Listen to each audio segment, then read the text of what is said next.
toka nije Nairobi,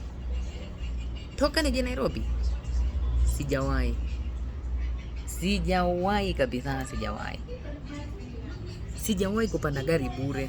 Leo by the way, leo nimesema wacha niende nikapande matatu. Sometimes mimi hupanda matatu, there is no harm kupanda matatu.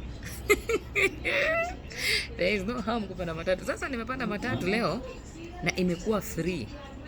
Yaani toka nije Nairobi, that is more than 10 years ago, sijawahi panda matatu free. Ile wakati napanda matatu leo kitu ikaniambia tu nenda ukapande matatu. Nikaenda kupanda matatu, nikasikia sare. Eti sare, nikajua hii ni sare ya ukweli ama ni ile michezo ya Nairobi.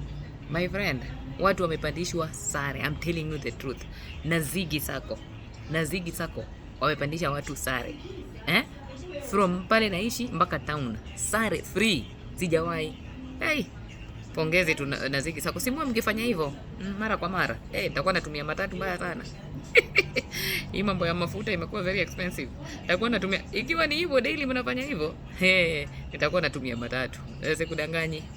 Kudos tuna Ziggy Sacco. Mmesave wengi, maisha yamekuwa magumu sana bana. Hiyo 100 bob ya asubuhi, watu wengi sana leo wataenda wakale lunch labda kazini, ama itawasaidia kwa namna moja au nyingine. God bless you so much. Lazima ningewapigia shout out na pia vile vile heads up kwenu nyinyi, si ndio?